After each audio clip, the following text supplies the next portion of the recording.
ఉపయోగించిన సమయాన్ని వెతుకుతున్నాయా నీ సరినామాలను ఆలోచిస్తున్నాను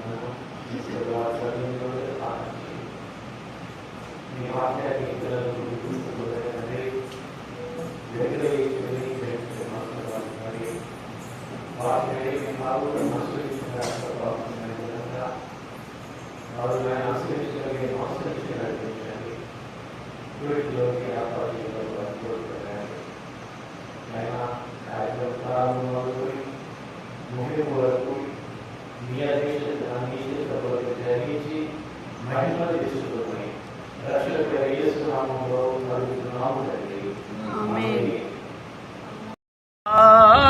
ఓ మనసా నా మనసా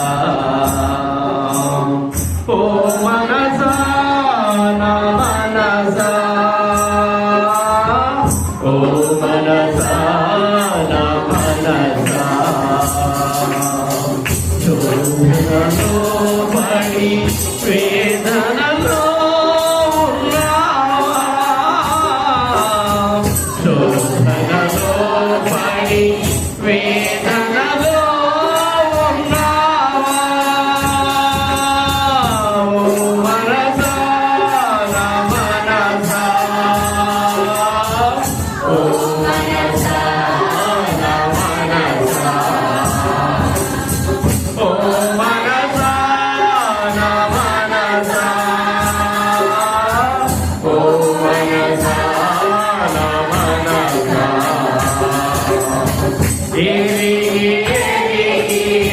శోధనలో పడి కృంగియో శివా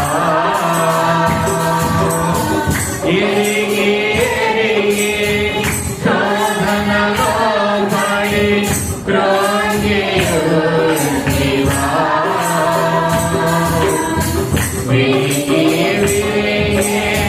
హృదయ పలకం మొక్కలు మొక్కలుగా విరిగే హృదయ పలకం మొక్కలు మొక్కలుగా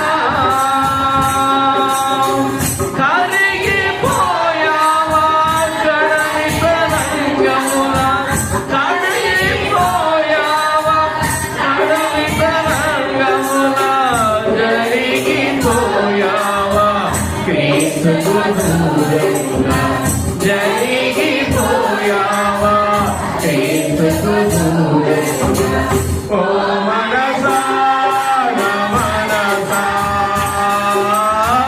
ఓ మనసా నా మనసా ఓ మనసా నా మనసా ఓ మనసా నా మనసా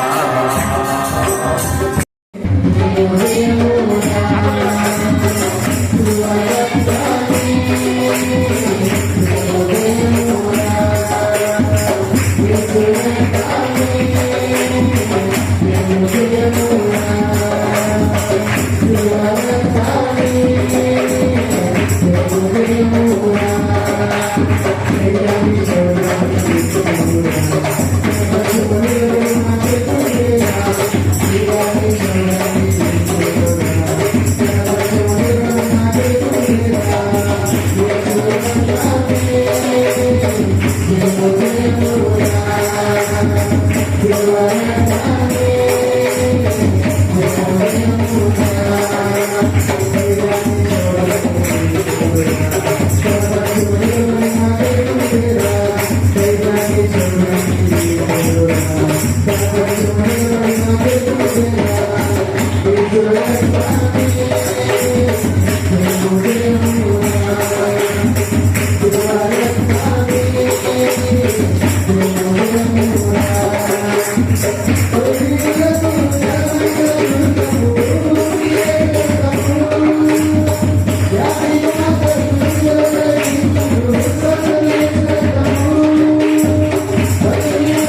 దేవునికి మహిమ కలుగునుగాక.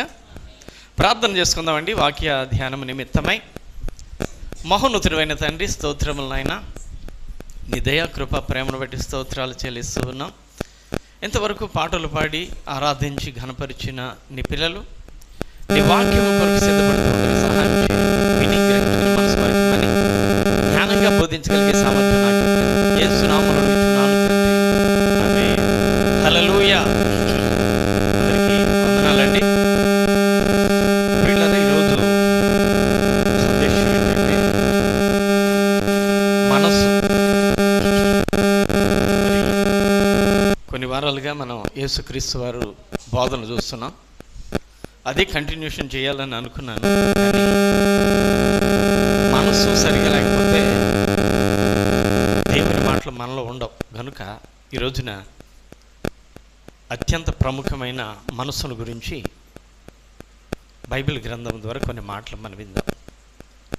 ఎందుకంటే యేసుక్రీస్తు వారు కూడా పరలోక రాజ్యం సమీపించింది, మీరు మనస్సు మార్చుకోండి అని అన్నాడు. అంటే మన మనసు ఇహలోక సంబంధమైనదిగా లేదా దైవ విరోధమైనదిగా ఉంటుంది.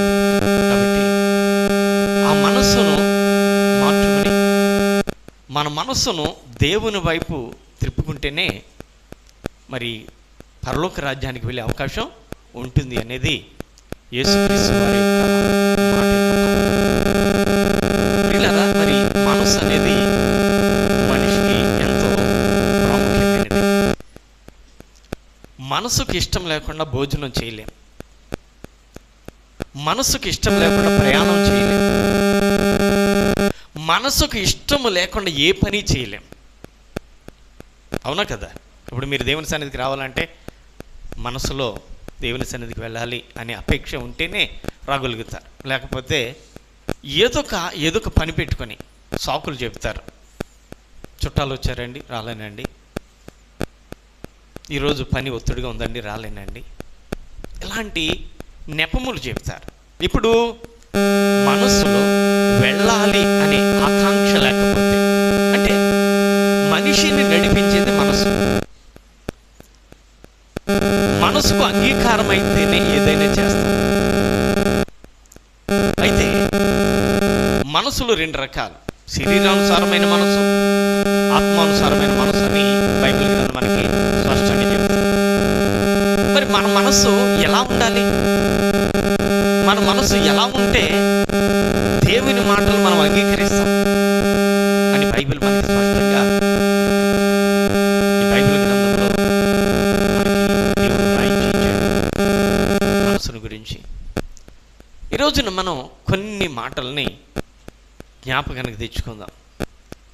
బైబిల్ గ్రంథంలో పౌలు గారు ఫిలిప్పీలకు రాసిన పత్రికలో ఏమన్నాడో ఒకసారి చూద్దాం.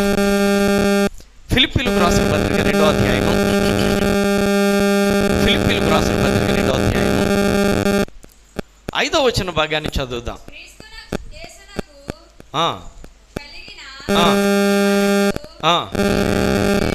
హల్లెలూయా. ఇక్కడ పౌలు గారు ఏమన్నాడంటే, క్రీస్తు యేసునకు కలిగిన ఈ మనసు మీరును కలిగి ఉండండి అని అన్నాడు. ఇందుకే యేసు క్రీస్తుకి ఏ మనసు ఉంది అంటే తగ్గింపు మనసు ఉంది, దీనమైన మనసు ఉంది ఆయనకి. ఎందుకంటే ఆయన మనందరి కొరకు తన్ను తాను తగ్గించుకున్నాడు కదా. ఎంతగా తగ్గించుకున్నాడంటే సిలువ మరణము పొందుకున్నంతగా తగ్గించుకున్నాడు. ఆయన మహిమను తగ్గించుకుని మనుషుడికి వచ్చాడు. కాబట్టి ఆయన దైవత్వాన్ని తగ్గించుకుని మనిషిగా చిత్రవద అనుభవించాడు. కాబట్టి ఆయన మనసు ఏంటంటే తగ్గింపు మనసు, తగ్గింపు మనసు. అందుకనే యేసుక్రీస్తు వారికి కలిగిన ఈ మనసు మీరును కలిగి ఉండండి అంటే మీరు కూడా తగ్గింపు మనసు కలిగి ఉండండి. హెచ్చింపు మనసు వద్దు, మీకు తగ్గింపు మనసు కలిగి ఉండండి అని పౌలు గారు చెప్తున్నారు. యేసుక్రీస్తు వారే తన మాటల్లో తనది ఎలాంటి మనసు చెప్పారు దాన్ని మనం మత్తయి సువార్తలో చూద్దాం. మత్తయి సువార్త 11వ అధ్యాయం 29వ వచనంలో, నేను సాత్వికుడను, దీన మనసు గలవాడను. హల్లెలూయా. ఆయన స్వయంగా చెప్పుకుంటున్నారు. దైవత్వాన్ని గుర్తించిన పౌలు గారు యేసుక్రీస్తు గురించి సాక్ష్యం ఇస్తూ యేసుక్రీస్తు కలిగిన ఈ మనసు, ఆ తగ్గింపు మనసును మీరు కూడా కలిగి ఉండండి అని సంఘాలకు చెప్పారు. ఇప్పుడు డైరెక్ట్గా మనం యేసుక్రీస్తు వారిని అడిగినట్లయితే ఆయన అంటున్నారు ఇక్కడ, నా దగ్గరకు వచ్చి మీరు నేర్చుకోండి అని చెప్తూ, నేను సాత్వికుడను, దీన మనసు గలవాడను అని అన్నారండి. హల్లెలూయా. ఆయన దీనుడు గనుక తన పిల్లలందరూ కూడా దీనులుగా ఉండాలని అపేక్షిస్తూ ఉన్నాడు. ఇప్పుడు కూడా మంచి తండ్రి పిల్లలు మంచిగా ఉండాలనే అపేక్ష కలిగి ఉంటాడు. చెడ్డవాడు ఎలా ఉంటాడో మనకు అనవసరం, దాన్ని మన అందరూ చెప్పుకోవసరంలా. మంచి తండ్రి, మంచి లక్షణాలు కలిగిన తండ్రి తన పిల్లలు మంచి లక్షణాలు గలవారై ఉండాలి. వాళ్ళు చెడు లక్షణాలకు వెళ్తే ఒప్పుకోడు, తాట తీసేస్తానంటాడు. అవునా? ఎందుకంటే తనకు చెడు అంటే ఇష్టం ఉండదు. ఎందుకంటే తను మంచివాడు కనుక తన పిల్లలు మంచివాళ్ళుగా ఉండాలనుకుంటారు. ఇప్పుడు మన ప్రభు అయిన యేసుక్రీస్తు వారు ఆయన దీనుడు కనుక నీవు నేను కూడా దీనులుగా ఉండాలని అపేక్షిస్తూ ఉంటున్నాడు ఆయన. ఏమండి? మీకా గ్రంథంలో ప్రజల్ని అదే అడుగుతున్నాడండి దేవుడు. మీకా గ్రంథం 6వ అధ్యాయం 8వ వచనానికి రండి. మనుషుడా, ఏది ఉత్తమమో అది నీకు తెలియచేయబడి ఉన్నది. న్యాయముగా నడుచుకోవటం, కనికరాన్ని ప్రేమించడం, దీన మనసు కలిగి నీ దేవుని ఎదురు ప్రవర్తించడం, ఇంతే కదా యెహోవా నిన్ను అడుగుచున్నాడు. హల్లెలూయా. దేవుడట మనుషులు ఏమడుగుతున్నాడట? మనల్ని ఏమేమి అడగటాల, మన ప్రవర్తన గురించి అడుగుతున్నాడు ఆయన. న్యాయంగా నడుచుకో, అన్యాయంగా బ్రతకొద్దు. నీ బ్రతుకులు అన్యాయం ఉండకూడదు, న్యాయం ఉండాలా. ఏమండి? కనికరాన్ని ప్రేమించు, దుష్టత్వాన్ని, దౌర్భాగ్యాన్ని, చెడుతనాన్ని కాదు ప్రేమించడం, కనికరాన్ని ప్రేమించు. దీన మనసు కలిగి నీ దేవుని ఎదురు ప్రవర్తించు. దీనుడును అంటే నటించమని కాదు అర్థం. దేవుని ఎదురు ప్రవర్తించమన్నాడనంటే గుళ్ళోకి వచ్చినప్పుడు దీనులుగా ఉండి బయటికి వెళ్ళాక అబ్బో రెబలుగా ఉండడం కాదు. దేవుడు అన్ని చోట్ల ఉన్నాడు, ఇంటా బయట కూడా. ఇక్కడ ఉన్నాడు అనుకుంటున్నాం, మన బయటికి వెళ్ళక కూడా బయట కూడా దేవుడు, మన దేవుడు ఉన్నాడు. ఆయన సర్వాంతర్యామి, సర్వవ్యాప్తి కలిగిన వాడు, అంతటా ఉన్నాడు. కాబట్టి ఆ దేవుడు మనల్ని అడిగేది ఏమిటంటే దీన మనస్సు కలిగి నీవు ప్రవర్తించు అంటే దీనుడిగా ఉండు. ఆయన దీనుడు కనుక దీన మనస్సు కలిగి ఉండమని మనకి ఆయన తెలియపరుస్తూ ఉన్నాడు. ఎందుకో తెలుసా? దేవుడు మనలో ఉండి ఆయనకు అనుకూలంగా మనల్ని నడిపించాలి అని అంటే మనలో దీనత్వం ఉండాలి. ఈ మాట మనకి యెషయా గ్రంథంలో చెప్తున్నాడు. యెషయా గ్రంథం 57వ అధ్యాయం 15వ వచనంలో చెప్పబడిన మాటను చదువుకుందాం. 57:15 మహాగణుడును మహోన్నతుడును పరిశుద్ధుడును నిత్య నివాసి అయిన వాడు ఇలాగూ సెలవిస్తున్నాడు. ఈ ఎవరండి ఈయన? మహాగరుడు అంటే ఎవరమ్మా? దేవుడు. అది మనం అక్కడ దేవుడు అని చెప్పుకోవాలి. మహాగరుడు ఆయనే, మహోన్నతుడు ఆయనే, పరిశుద్ధుడు ఆయనే, నిత్యము నివాసి, ఎప్పుడు నివసిస్తూ ఉంటాడు ఆయనే.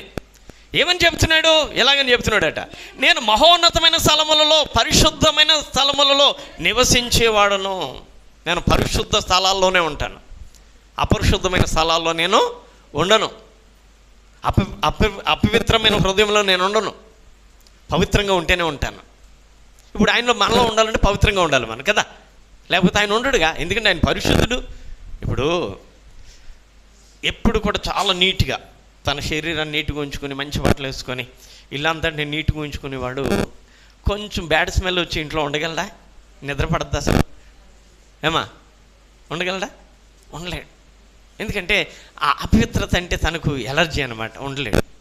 అలాగని దేవాతి దేవుడు పరిశుద్ధుడు కనుక పరిశుద్ధత కలిగిన వారి దగ్గరే ఉంటాడు ఆయన. కాబట్టి ఇక్కడ అంటున్నామట, పరిశుద్ధ స్థలంలో నివసించేవాడు నేను, అయినా వినయము గల వారి ప్రాణాన్ని ఉజ్జీవింపజేయడానికి, నలిగిన వారి ప్రాణాన్ని ఉజ్జీవింపజేయడానికి, వినయము గలవారి యొద్దను దీన మనసు గలవారి యొద్దను నివసించుచున్నాను. హల్లెలూయా. ఎవరి దగ్గర ఉంటాడట ఆయన? దీన మనసు గలవారి యొద్ద, వినయము గలవారి యొద్ద. వినయం అంటే దీనత్వం, దీనత్వం అంటే వినయం కదా, అంతే కదా.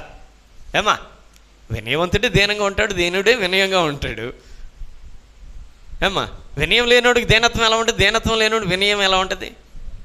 ఉండదు. వినయము గలవారి యొద్ద, దీన మనసు గలవారి యొద్ద నివసించుచున్నాను అన్నాడండి. నివసించుచున్నాను అంటే ఇప్పుడు దేవుడు ఎవరి దగ్గర ఉంటున్నాడు అని అంటే దీనుల దగ్గరే ఉంటున్నాడు. ఎవరైతే దీనంగా ఉంటున్నారో దేవుని యొద్ద, వాళ్ళ దగ్గరే దేవుడి నివాసం చేస్తున్నాడు. కాబట్టి మనం ప్రియులరా దీన మనసును మనం ధరించుకొని మనం జీవించాలి. మన మనసును అణుచుకోవాలి. మన ఇష్టమైన మనసుతో మనము ఉంటే అది దేవునికి ఇష్టం కాదు. మన యొక్క ఆశలని, మన కోరికలను అణుచుకొని దేవుని ఇష్టాలే మన ఇష్టముగా ఎంచుకొని మనం జీవించడానికి సిద్ధపడాలి. అది దీనత్వం అంటే. దీనత్వం అని అంటే ఇప్పుడు ఒక యజమానుడికి ఒక వ్యక్తి దీనుడయ్యాడు అనుకోండి, యజమానుడి ఇష్టానుసారంగానే ఉండాలి. యజమానుడికి ఇష్టం లేకుండా అయితే దాసుడిగా నేరడు. ఉండడానికి అవకాశం, రే నా మాట వినలేదు, బావు నువ్వు ఇంకోటి పెట్టుకుంటా అని అంటాడు కదా. కాబట్టి దీనత్వం కలిగి ఉంటేనే ఆయన మనకు దేవుడిగా ఉంటాడు, మనం ఆయనకు ప్రజలుగా ఉంటాం.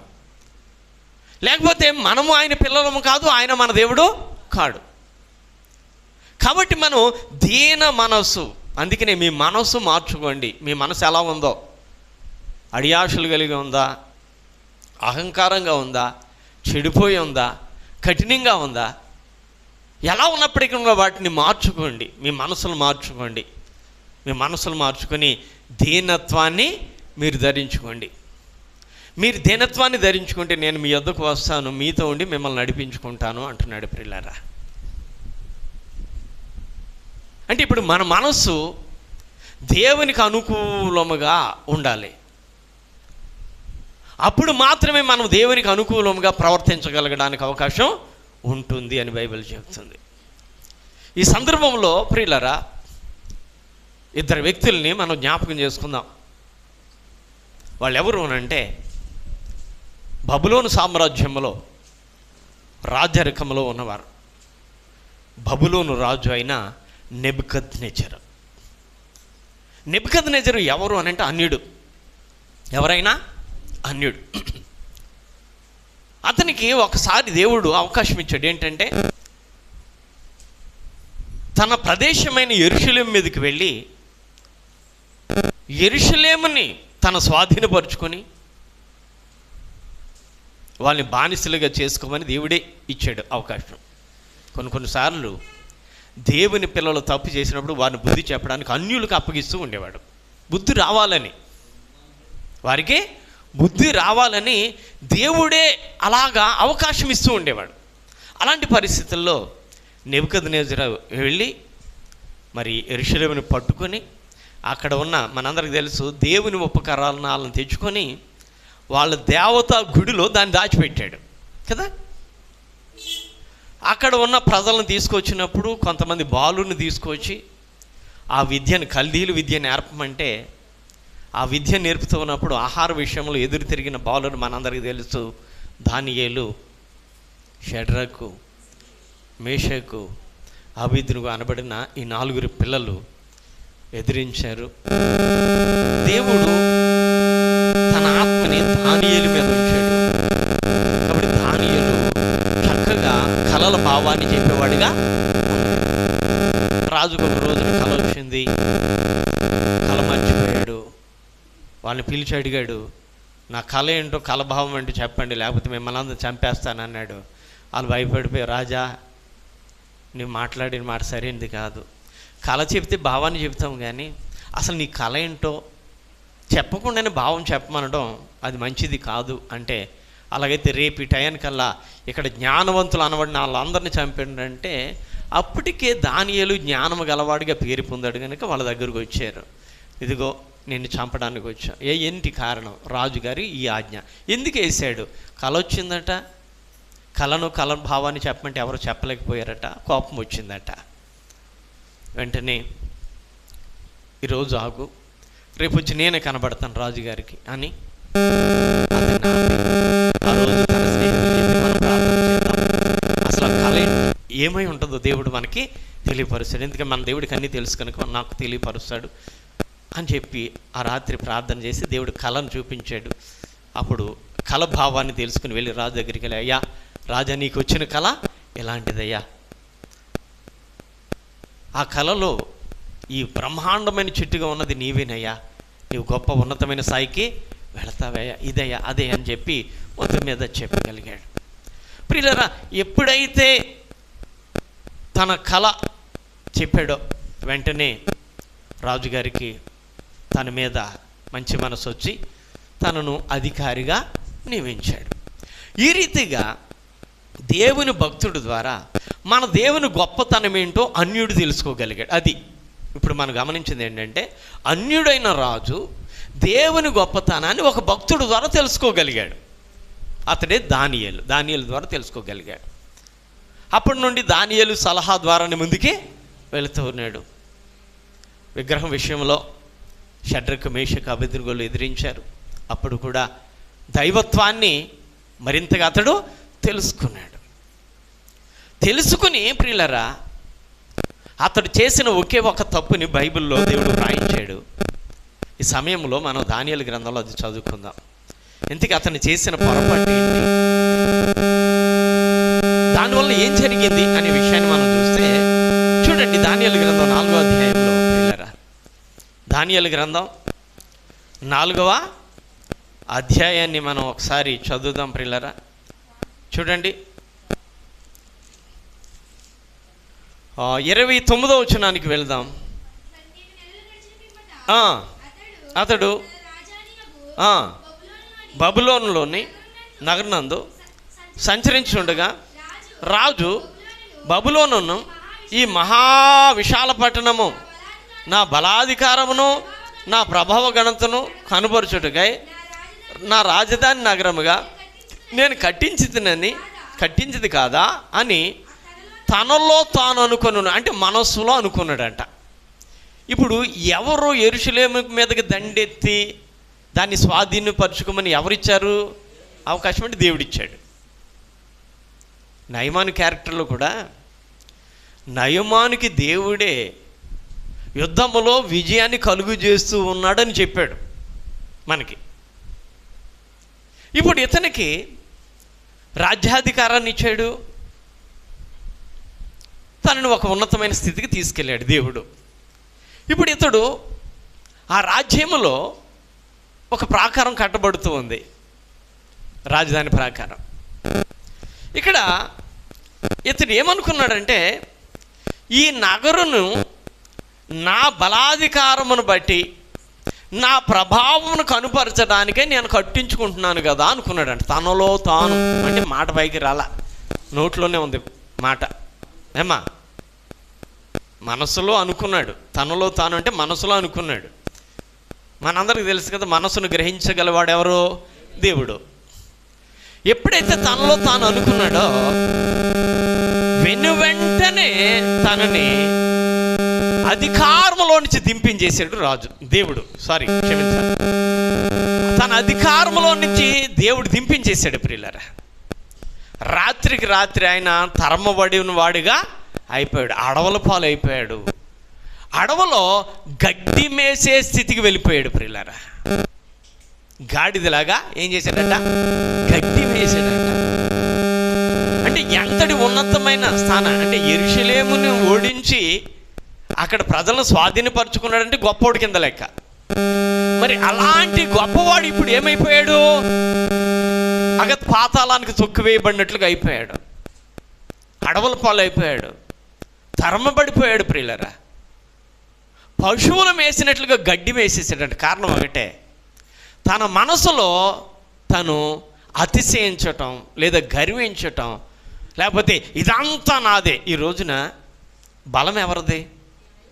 పని చేస్తున్నామంటే ఎవరి వల్ల? నేను పదే పదే చెప్తాను, మనం జీవించి ఉన్నామంటే దేవుని కృప, అంతే. అవునా? ఆయన కృప లేనిది మనం జీవించలేం. తిన్న అన్నం అరిగించుకోవడం మన వల్ల కాదు. దేవుడు ఆజ్ఞ ఇచ్చినప్పుడు ఇవన్నీ కూడా మనకి ఏవేవైతే ఆహారాన్ని అరిగించడానికి సిస్టమ్ ఏర్పాటు చేశాడో ఆ సిస్టమ్ అంతా కదులుతుందండి. కాబట్టి జీర్ణం అరుగుతుంది, మనం తిన్నది జీర్ణమయ్యి శక్తిని ఇస్తుంది. దేవుడి వల్లే. దేవుడి సెలవు లేకపోతే తిన్నది కూడా అరిగించుకోవడం మన వల్ల కాదు. ఒకడు అన్నపానములు పుచ్చుకొని సంతోషించుట ఎవనికి సాధ్యము అన్నాడు బైబిల్లోనే, ప్రసంగ గ్రంథంలో. అన్నం తిని మనం అరిగించుకుంటామా? మన వల్ల అవుతుందా? కాదు. దేవుడు ఒక క్రమాన్ని ఇచ్చాడు దీనికి. ఆ క్రమమైన పద్ధతి ప్రకారంగా అరుగుతుంది. అరిగిన దాన్ని బలము దేనికి వెళ్ళాలి, ఏ భాగం ఎటు వెళ్తే బలము, ఏ భాగం ఎటుపోతే అంటే చెత్త అంతా ఎటుపోవాలి, మంచిదంతా ఎట్టాలి, ఈ సిస్టమ్ అంతా ఆయనదండి. ఏమా? దేవుడు కలిగించిన సిస్టమ్ ఇది. కాబట్టి ఎప్పుడు కూడా ఇది నా వల్ల. ఈరోజు నేను సేవ చేస్తున్నానంటే చాలాసార్లు చెప్తాను, నేను సేవకుడిగా అవ్వాలని ఎప్పుడు కలలో కూడా అనుకోలేదు. కానీ దేవుడు ఇచ్చాడు. దేవుడు అవకాశాన్ని ఇచ్చినప్పుడు ఎందుకు ఇస్తున్నాడా అని ఆలోచించాను. నాకైతే భక్తుడిగా ఉంటేనే మంచిది. ఎందుకంటే భక్తికి మించినది లేదు. సేవకుడికి కఠినమైన శిక్ష అని బైబిల్ చెప్పినప్పుడు భయపడాలా? అవునా? ఇష్టానుసారంగా ఏదో మాట్లాడేసి మన నోటికి వచ్చింది మాట్లాడేసి చేసేస్తే దేవుడు రేపు పొద్దుట తీర్పు అడుగుతాడు. ఎందుకు పలికావు, అక్కడ కారణం ఏంటి అని దేవుడు అడుగుతాడు. కాబట్టి దైవ భయం లేకుండా సేవ చేయటం అనేది సరైనది కాదు. దైవ భయంతో సేవ చేయాలి, దైవ జ్ఞానంతో సేవ చేయాలి, దైవ ప్రేరేపింపబడిన మాటలు మనం చెప్పాలా. ఏమండి? ఈరోజు ఈ రీతిగా వాడబడుతున్నానంటే అంతా దేవుని దయ, దేవుని కృప. నా జ్ఞానం కాదు, నాకు అసలు ఏమాత్రం జ్ఞానం లేదు, ఏమాత్రం కూడా ఆలోచించలేను, ఏ విషయం కూడా ఆలోచించగలిగే కెపాసిటీ నాకు లేదు. కానీ దేవుడు పనికిరాని దాన్ని పనికొచ్చే పాత్రగా ఎంచుకుంటాడని ఉంది కదా. అలాగే దేవుడు ఎందుకునో ఆయన పాత్రగా వాడుకోవడానికి సిద్ధపడ్డాడు, అవకాశం ఇచ్చాడు ప్రియులారా. ఈ నెబుకద్నెజరు కూడా ఒక ఉన్నతమైన అధికారి అయ్యే అవకాశం ఇచ్చాడు. ఏమండి? రాజ్యంలో అతని లాంటి గొప్ప అధికారము, గొప్ప రాజు లేడు అన్నట్టుగా చేశాడండి, గొప్పవాడిగా చేసేసాడు. ఇప్పుడు ఇతను ఏమనుకుంటున్నాడు? నా బలాధికారము అంతా నా సామర్థ్యం వల్లనే నేను ఈ స్థితిలో ఉన్నాను, ఈ ప్రాకారాన్ని కట్టించుకుంటున్నాడు అంటే నా సామర్థ్యమే అనుకుంటున్నాడట. ఎక్కడ అనుకున్నాడు? తనలో తాను అనుకున్నాడట. వెంటనే దేవుడు,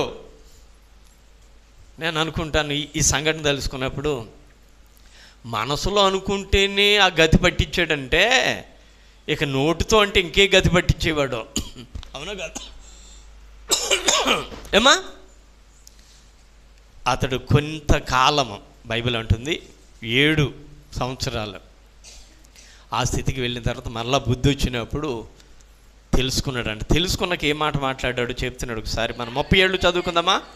37 ఇలాగ నెబుకద్రెజ్జరు, నేను పరలోకపు రాజ్య యొక్క కార్యములన్నీ సత్యములను ఆయన మార్గములు న్యాయములునై ఉన్నవని గర్వముతో నటించే వారిని ఆయన అనపశక్తుడని ఆయన స్తుతించుచు కొనియాడుచు గణపరుచుచున్నాను. చివరికి బుద్ధి వచ్చిందట అండి. మనకు కూడా దెబ్బతో వెళ్తేనే బుద్ధి వస్తుంది. దెబ్బ తగినంత వరకు బుద్ధి రాదండి, అవునా? హాయిగా వెళ్ళిపోతున్నాం సేపు, అయ్యి బాబు ఎంత బాగుంటుందో. కానీ సడన్ బ్రేక్ వేస్తే దేవుడు, స్పీడ్గా వెళ్ళిపోతున్న వాడికి సడన్ బ్రేక్ వేస్తే ఎలా ఉంటుందరా? ఎలా ఉంటుంది? అసలు ఎలా పడతాడో, ఎక్కడెక్కడ దెబ్బలు తగిలితే తెలియదు.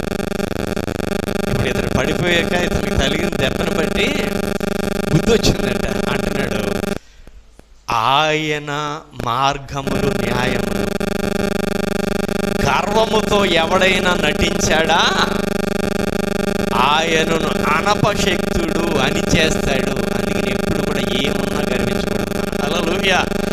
ఎంతున్నా దీనత్వమే ఉండాలి. అన్నీ ఉన్నావు అనిగిమనిగా ఉంటుంది, ఏమి లేదు ఎగిసేసి పడుతుంది అంటారు సామెత. నిజమే, కొంతమంది ఇంటి మీద కప్పు ఏమి ఉండకపోయినా ఎగిసెగిసి పడిచే వాళ్ళని చూస్తూ ఉంటాను నేను. ఏంటి వీళ్ళకి ఎంత బడాయేటరా బాబు. అమ్మా, కూలి వాళ్ళము కూలిలాగానే ప్రవర్తించాల. వ్యాపారస్తుడు తనకున్న వ్యాపారాన్ని బట్టి వాడు ఏదో ఉంటాడు, ఉద్యోగస్తుడు తనకున్న ఉద్యోగమును బట్టి వాడు ఉంటాడు. ఏమండి, ఇంక ఈ లోకంలో ఉన్నతమైన స్థితిలో ఉన్నటువంటి వారు వాళ్ళ స్థితిని బట్టి వాళ్ళు ఉంటారు. కూలి వాళ్ళమైన మనం ఉన్నతమైన వాడిని పోల్చుకుని బ్రతకాలంటే కుదురుతుందా? ఏమా, కుదరదు కదా. కాబట్టి మనం తగిన స్థితిని కలిగి ఉండాలి.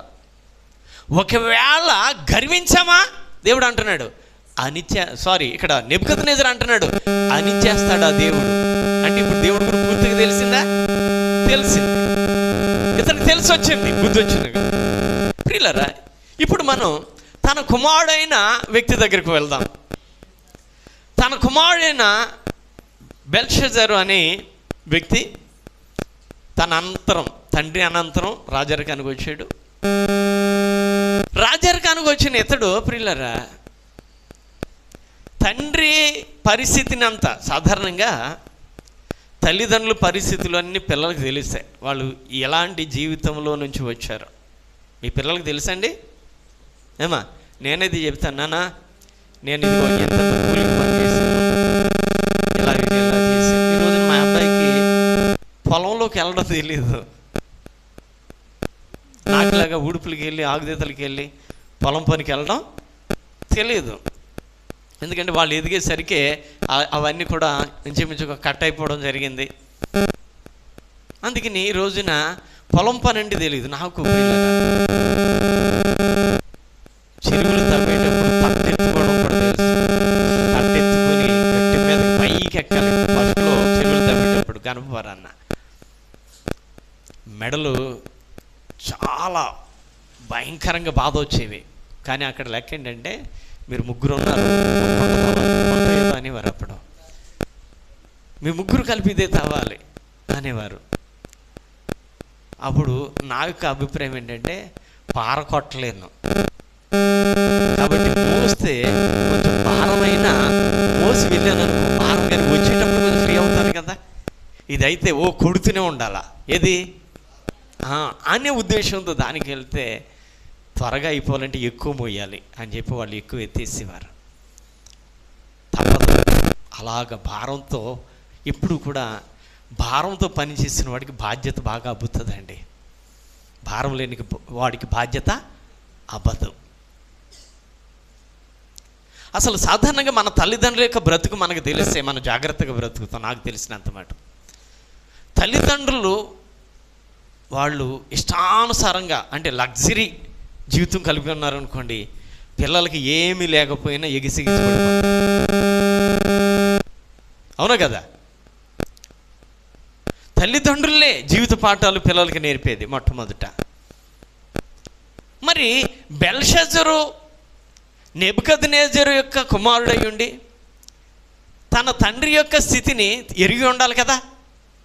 ఎరిగి ఉండకుండా దేవుని పాత్రలు రప్పించుకుని వాటిల్లో ద్రాక్షారసం పోసుకొని త్రాగేసాడంట. వెంటనే దేవుని కోపం వచ్చింది. ఒక హస్తం అని ఉంది అక్కడ అండి, వచ్చి గోడ మీద పేరు రాసేసింది. ఇతనికి దడ వచ్చేసింది, పడిపోయాడు. అందరినీ పిలిచాడు, ఎవరు చెప్పలేకపోయారు. దానియేలుని పిలిచాడు, దానియేలు వచ్చి చెప్పాడు. రాయబడిన మాట ఏంటంటే మెనే టేకుల్ ఆఫ్ ఆర్సన్ అని రాయించాడు. ఈ రోజుతో నీ లెక్క చూశాడు.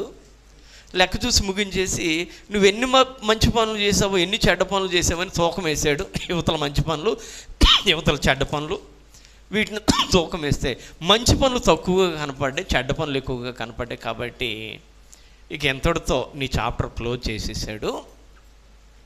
ఇది వ్రాయబడిన మాట అని చెప్పాడు. ఆ చెప్పే ముందు అసలు ఈ దానియేలు గారు ఏమన్నాడో చూడండి ప్రియులారా. ఒకసారి మనం 5వ అధ్యాయానికి వెళ్ళి ఆ మాటను చదువుకుందాం. 5వ అధ్యాయం 20వ వచనానికి రండరా. అయితే అతడు మనసును అతిశయించి బలాత్కారము చేయుటకు అతని హృదయమును కఠినము చేసుకొనగా దేవుడు అతని ప్రభుత్వమును అతని యొద్ద నుండి తీసివేసి అతని ఘనతను పోగొట్టెను. అప్పుడు అతడు మానవుల యొద్ద నుండి తరుముబడి పశువుల వంటి మనసు గలవాడాయను. మహోన్నతులకు దేవుడు మానవుల రాజ్యములలో ఏలుచు ఎవరిని శాపించగోరునో వారిని శాపించునని అతడు తెలుసుకునే వరకు కూడా అతడు అడవి గాడిదల మధ్య నివసించుచు పశువుల వలె గడ్డి మేయుచు ఆకాశము మంచు చేత తడిసిన శరీరం గలవాడయ్యను. బెల్షజ్జరు, అతని కుమారుడకు నీవు ఈ సంగతి అంతా ఎరిగియుండియు. నీ తండ్రి పరిస్థితులు చూసి నువ్వన్నా జాగ్రత్త పడాలి కదా, ఏమా అంతే కదరా. మీ తండ్రికి జరిగినదంతా కూడా నువ్వు తెలుసుకుని కూడా అది నీవు ఎరిగి ఉండి కూడా నీ మనసును అణుచుకొనక పరలోకమందున్న ప్రభువు మీద నిన్ను నీవే హెచ్చించుకొంటివి కనుక ఇది నీకు శిక్ష. అది చూసారా. ఇప్పుడు ఇతడు కూడా మనసును అణుచుకోలేదు. మనసును ఏం చేయలేదు? అణుచుకోలేదు. మనసును అణుచుకోకుండా తనకిష్టమైనట్లుగా చేసేసాడు. దేవుడి పాత్రలను అపవిత్రపరిచేసాడు. దేవుడు కోపం వచ్చింది. ఆ రాత్రికి రాత్రి అతన్ని సింహాసనం నుంచి దింపేసి వెంటనే అతన్ని చంపడానికి దేవుడు అవకాశం ఇచ్చేసాడు. ప్రియులారా చూడండి, మనం చూస్తే 30 వచనానికి వెళ్తే ఆ రాత్రి ఏంది కల్దీయుల రాజుకు బెల్షజ్జరు హతుడాయను చంపేశారండి. ఈ రాజుని ఏం చేశారు? చంపేశారు. కారణం ఏంటి? అతడు చేసిన చిన్న తప్పుదం. ఎందువల్ల చేశాడు? మనసులో అతిశయం. ఎందువల్ల అంటే మనసును అణుచుకోలేక ఆ పని చేశాడని బైబిల్ చెబుతుంది. కాబట్టి ప్రియులారా మనం మనస్సును స్వాధీనపరచుకోవాలి. బైబిల్ అంటుంది ప్రాకారం లేని పట్టణం ఎలాగైతే పాడైపోద్దో మనసును అణుచుకోలేని వాడి గతి కూడా అంతేనంటుంది సామెతల గ్రంథంలో. ఏమా కాంపౌండ్ లేని పట్టణం అంటే ఇదివరకటి కాలంలో ప్రతి ప్రాంతానికి ప్రాకారాలు ఉండేవి. అంటే ఇతరులు ఎవరు కూడా ఆ యొక్క పట్టణంలో ప్రవేశించకుండా ఉండేవి. ప్రాకారం లేని పట్టణం ఎంతో. ఇప్పుడు చూడండి, ఒక ఇంటికి ప్రాకారం ఉంటే సెక్యూరిటీ ఉన్నట్టు కదమ్మా. అంటే గోడ, ప్రహరీ గోడ ఉంటే, ప్రహరీ గోడ లేకపోతే ఏమి లేనట్టు సెక్యూరిటీ ఉండదు. అలాగే సెక్యూరిటీ లేని పట్టణం ఎంతో మనసును అణుచుకోలేని వాడి గతి కూడా అంతేనంట. మనసును అణుచుకోలేని వాడి గతి కూడా అంతే అని బైబిల్ స్పష్టంగా 25వ అధ్యాయం సామెతల గ్రంథం 28వ వచనంలో ఎంతో మనసును అణుచుకొనలేని వాడి గతి అంతే. కాబట్టి మనం ఏం చేయాలి? దీన మనసు అనేది ధరించుకోవాలి. హల్లెలూయా. దేవుని పిల్లలు ఏం చేయాలి? మన మనస్సును దీనత్వమును ధరించుకోవాలి. ప్రియుల దీనులముగా మనము ఉండాలి. దీన మనసు అంటే లోబడిన మనసు, తగ్గించుకున్న మనసు మనకు ఉంటేనే దేవుని దృష్టిలో మనం మంచివారం. ఎప్పుడైతే మనం మంచి మనసుతో ఉంటేనే ఫలిస్తాం. ఈ మాట చెప్పుకుని ముగించుకుందాం. లూకా సువార్త 8వ అధ్యాయము లూకా 8:15 వచనానికి రండి. ఎవరనగా యోగ్యమైన మంచి మనసుతో వాక్యాన్ని విని దాన్ని అవలంబించి, అది యేసుక్రీస్తు వారు ఉపమానాలు, అది విత్తనము యొక్క ఉపమానం చెప్పినప్పుడు 30 దంతులు 60 దంతులు 100 అంతగా ఫలించే వారి గురించి చెప్పాడు కదండి.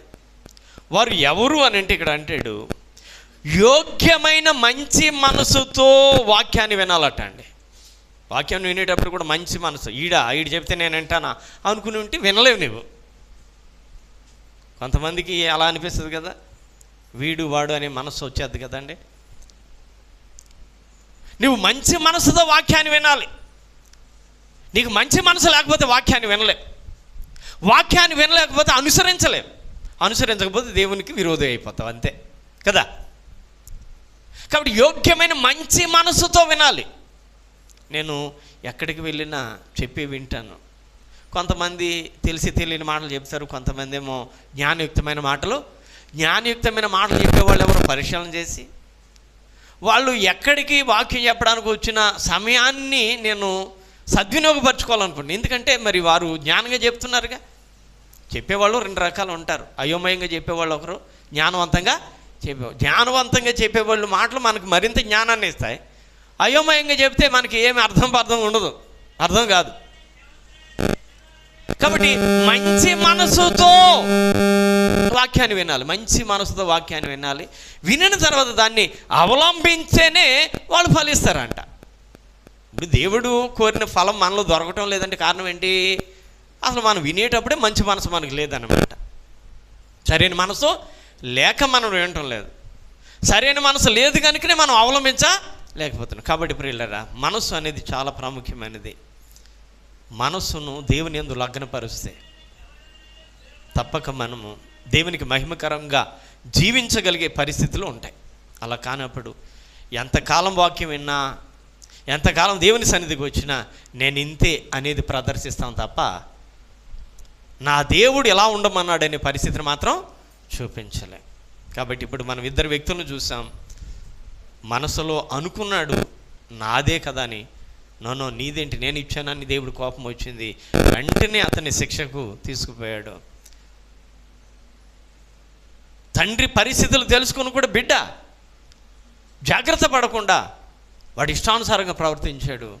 ఇక వాడిని వెంటనే హతమార్చేశాడు దేవుడు. ఆ రాత్రికి రాత్రే అతన్ని హతుడయ్యేటట్లు చేశాడని బైబిల్ అయితే చెప్పింది. కాబట్టి మనస్సు సరిలేకపోతే మన జీవితం సరిగా ఉండదు. కనుక మనస్సును దేవుని వైపు త్రిప్పండి. బైబిల్ చెప్పింది క్రీస్తు మనస్సు ధరించుకోండి. హల్లెలూయా. ఏ మనసు? క్రీస్తు మనసు, తగ్గింపు మనసు. అది దేన మనసు. నేను దేన మనసు కూడాను, మీరు కూడా దేన మనసు ధరించుకోండి అన్నాడు. కాబట్టి ఈ మాటలు గమనించుకొని ప్రతి ఒక్కరు కూడా దీనత్వం కలిగి జీవిస్తారని కోరుతూ ఎంతటితో ఈ మాటలు ముగిస్తున్నాను. దేవుడి కొద్ది మాటలు మన అందరి వినికిడిలో భద్రము చేయునుగాక. ఆమేన్. ప్రార్థన చేద్దాం. మహోన్నతుడైన తండ్రి, దయగలిగిన దేవా, కొద్ది నిమిషాలు నీ వాక్యాన్ని నీ పిల్లలైన వీరికి ప్రకటన చేశాను. విన్నారు. వినిన వాక్యాన్ని తగినట్లుగా వారు హృదయంలో భద్రం చేసుకొని నాయన నీ వాక్యాన్ని బట్టి నాయన ఈరోజు మనస్సును గురించి మీరు మాట్లాడారు. ఆయన మనసు అడి ఆశలు కలిగి ఉంటే అది ప్రమాదం. మా మనసు దీనత్వం కలిగి ఉండాలని మీరు చెప్పారు. కాబట్టి దీనమైన మనస్సుని మీ పిల్లలకు దయచేయండి. ఇక మీదట దీనత్వముతో వారిని నడిపింప చేయండి. ఆయన దీనుల యొద్దనే మీరు నివాసం ఉంటారు. దీనత్వం కలిగి ఉంటేనే వారిని మాటలు వింటారు. దీనత్వం కలిగి ఉంటేనే నీ యందు ఫలిస్తారు. కాబట్టి నీ మాటలు వినాలన్నా, ఫలించాలన్నా, పరలోక రాజ్యానికి వెళ్ళాలన్నా, నీ ద్వారా నడిపింపబడాలన్నా, ఏం జరగాలన్నా దీనత్వమే కావాలి. కనుక నీవు కూడా అడిగేది దీన మనసు కలిగి దేవుని ఎదురు ప్రవర్తించినారు కనుక ఇక మీదట నీ పిల్లలు దీనత్వాన్ని ధరించుకుని దీన మనస్కులై ముందుకు సాగిపోయే ధన్యత భాగ్యాన్ని ఇమ్మని యేసు దయగలిగిన నామములో అడుగుచున్నాము తండ్రి. ఆమేన్. అందరికీ వందనాలండి.